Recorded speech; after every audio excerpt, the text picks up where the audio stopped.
जय जगन्नाथ, जय श्री श्याम। क्रांति उड़ीसा मीडिया में आपका स्वागत है। मैं हूं नंद किशोर जोशी।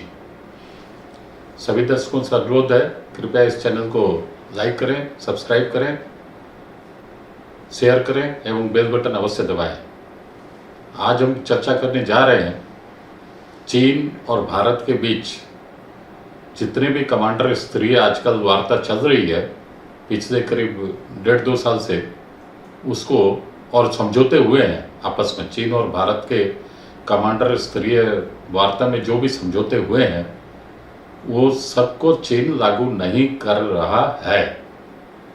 मतलब साफ है कि चीन का इरादा नेक इरादा तो है ही नहीं, उसके अंदर में गंदगी भरी है एवं भारत को येन केन प्रकारण परेशान करना, उसके ऊपर टेंशन रखना, यही चीन का इरादा है। इससे साफ साफ प्रतीत होता है। अब मैं आ रहा हूँ कि एक्चुअली चीन के साथ में 17 देश हैं जो चीन के पड़ोसी हैं, भारत समेत। और 17 देशों में केवल रूस एकमात्र ऐसा देश है कि उसके साथ में चीन ने समझौता किया है, बॉर्डर डिस्प्यूट का सेटलमेंट किया है बहुत वर्षों पहले। बाकी जो 15-16 देश हैं किसी के साथ में इसने समझौता नहीं किया। सबके साथ में इसका चीन का बॉर्डर डिस्प्यूट है।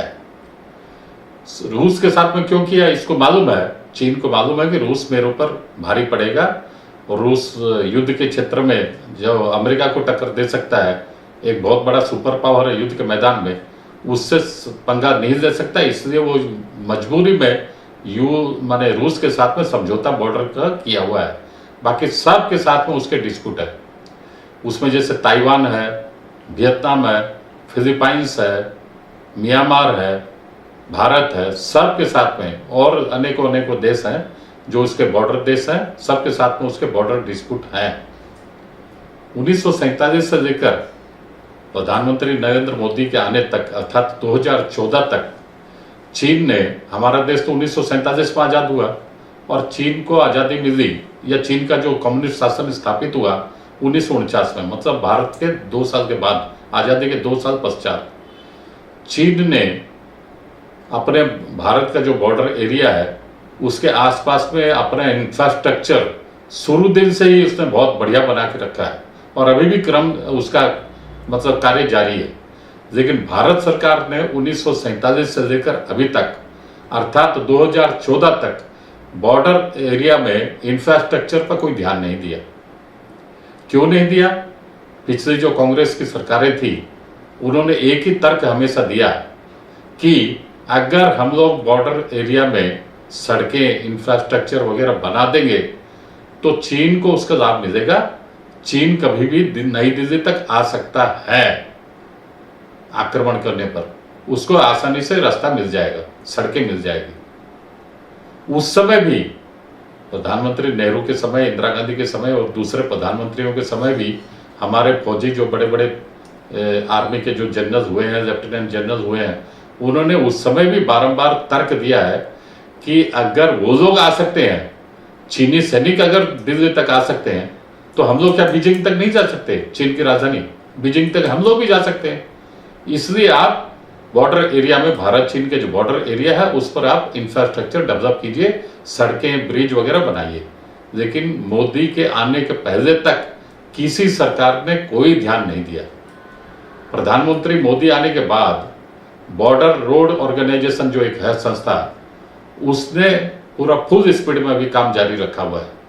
जम्मू कश्मीर, हिमाचल प्रदेश, अरुणाचल प्रदेश और जितने भी हमारे बॉर्डर एरिया हैं चीन के साथ में जो लगे हुए हैं, सभी जगह दिन रात अभी, और उत्तराखंड भी है इसमें शामिल, सब जगह दिन रात अभी काम चल रहा है। सड़कों का निर्माण, बड़े बड़े टनल का निर्माण, ब्रिजों का निर्माण, सब जगह काम चल रहा है।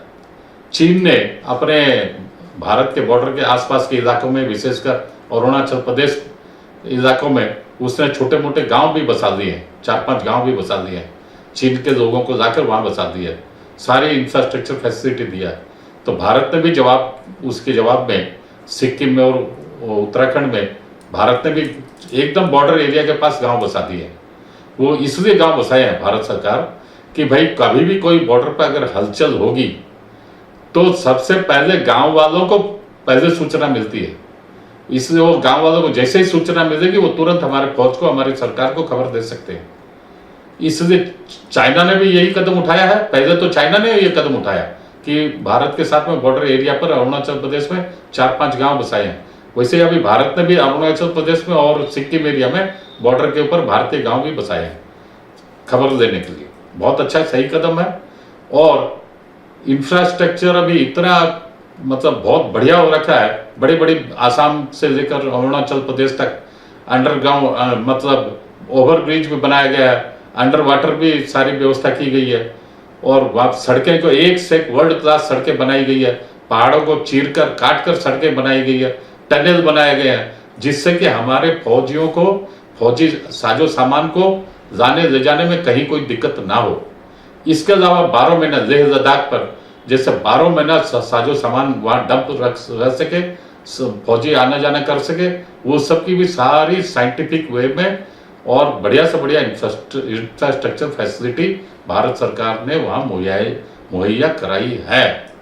क्योंकि गलवान में 3 साल पहले जो गलवान में चीनी सैनिकों ने जो हिमाकत की थी, हमारे भारतीय सैनिकों के साथ जो झड़प की थी, उसमें धोखे से हमारे भारतीय 20 सैनिकों को मार गिराया था। उन्होंने शहीद, हमारे जवान शहीद हुए थे और हमारे जवानों ने भी ताबड़तोड़ उनके ऊपर आक्रमण किया उस समय, और उनके भी करीब 50, 60, 70 या 100 के आसपास उनके जवान भी मारे गए थे।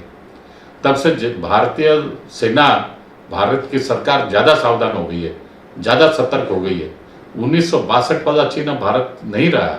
1962 में जो चाइना ने अचानक आक्रमण किया और उस समय हमारे जो सरकार भारत की थी पंडित जवाहरलाल नेहरू की, और उनके जो रक्षा मंत्री थे मेनन, वो सारे के सारे ढुलमुल रवैये वाले थे। बड़े दुख की बात है और ताज्जुब की बात है, हमारे पास इंडियन एयरफोर्स भी थी उस समय, और एयरफोर्स में अच्छे अच्छे मतलब पायलट भी थे, विंग कमांडर थे, बम भी थे।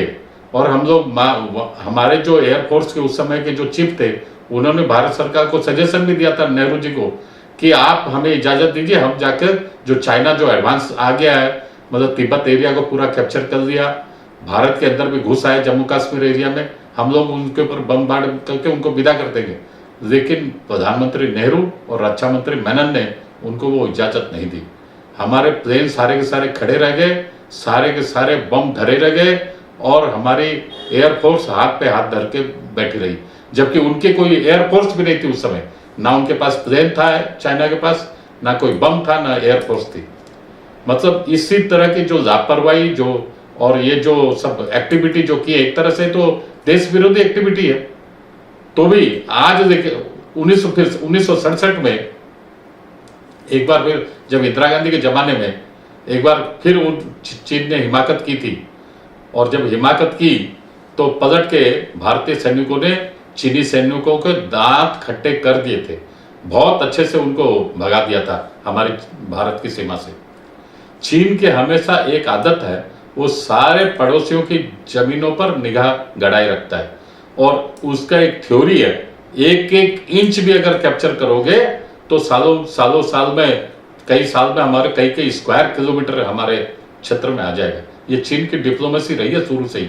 वैसे ही 1962 में 42 तिब्बत को हड़पने के बाद 42,000 स्क्वायर किलोमीटर हमारे जम्मू कश्मीर एरिया को चाइना ने दखल करके रखा है। और अभी जो 3 साल के पहले जो गलवान जो संघर्ष हुआ था, चाइना के साथ में जो कॉन्फ्लिक्ट हुआ था, उसके बाद 20 करीब 18-20 बार हमारे भारत के कमांडर, मिलिट्री के कमांडर और चाइना के कमांडर, वो लोग आपस में बैठ के आपस में समझौते किए हैं कि भाई ठीक है, जो हुआ सो हुआ, लेकिन अब हम लोग एक पॉइंट पर रहेंगे, आप भी रहिए हम भी रहेंगे। ऐसे समझौते 20 बार के बैठकों में 3 साल में हुए हैं, लेकिन चीन हकीकत में एक भी समझौते को ग्राउंड पर नहीं उतार रहा है, धरातल पर नहीं उतार रहा है। उसका सबसे बड़ा कारण यह है, चाइना हमेशा औरों को टेंशन देने के चक्कर में रहता है। भारत समेत सभी पड़ोसियों को टेंशन में रखना चाहता है। वो चाहता जितने हमारे पड़ोसी हैं सारे जब ये लोग, जितने ये लोग टेंशन में रहेंगे उतना मुझे फायदा है। ये पॉलिसी चाइना की शुरू से ही रही है। इसलिए सभी पड़ोसियों की जमीनों पर चाइना हमेशा नजर गड़ाए रखता है। भारत ने भी, जैसे वो चीन ने भारत को घेरने की पूरी कोशिश की है, यहाँ श्रीलंका को अपने काबू में रखने की कोशिश की, बांग्लादेश, नेपाल को जितना मतलब लोन देना चाहिए उससे 10-10 गुना ज्यादा लोन देता है कि अपने मुट्ठी में रखने के लिए। वैसे भारत ने भी चाइना को घेरने के लिए कोशिश की है। वियतनाम को अभी 1-2 महीना पहले ही एक हमारे जो भारत की जो नेवी की जो रिटायर्ड शिप थी, जो हमारे यहाँ पर एक होता है, नियम होता है कि 15-20 साल एक शिप रहने के बाद वो रिटायर्ड हो जाती है, वो वियतनाम को हमने भारत ने गिफ्ट कर दिया है। फिलीपाइंस को हम लोग ब्रह्मोस मिसाइल देने जा रहे हैं इस तरह, और इंडोनेशिया को भी हम लोग सब सप्लाई डिफेंस आर्मामेंट्स बहुत कर रहे हैं। इस तरह भारत भी अपने हिसाब से चाइना को घेरने की कोशिश कर रहा है, चाइना भारत को घेरने की कोशिश कर रहा है। और क्वाड में भी अभी भारत शामिल है, जिसमें भारत, जापान और आपका अमेरिका, ऑस्ट्रेलिया, ये 4 देश हैं जो क्वाड एक एग्रीमेंट बना के रखे हैं। उसमें भारत और सभी देशों के साथ ये लोग आपस में एकजुटता एकता करके बीच बीच में सैनिक अभ्यास भी कर रहे हैं। कहने का तात्पर्य ये है कि आज तक चीन ने जितनी हिमाकत की है, जितनी बदमाशी की है और अभी भी कर रहा है, उन सब का मुंह तोड़ जवाब भारत सरकार, मोदी जी अभी उसको दे रहे हैं, जो उसको सख्त जरूरत है। अब समय आएगा, आने वाले समय में ये जो एशिया के 2 सुपर पावर हैं, भारत और चीन, कौन किसको किस तरह पटकनी देता है वो देखना बाकी है। लेकिन हमें उम्मीद यही रखनी चाहिए कि चाइना को मुंह तोड़ जवाब भारत की जनता, भारत की सरकार अवश्य देगी, क्योंकि भारत के हौसले बुलंद है। भारत कभी अपने इतिहास में, हजारों साल के इतिहास में कभी किसी भी की जमीन हड़पा नहीं है, किसी पर आक्रमण नहीं किया है। आज के अंक में इतना ही, अगले अंक में फिर मिलेंगे। जय हिंद, वंदे मातरम।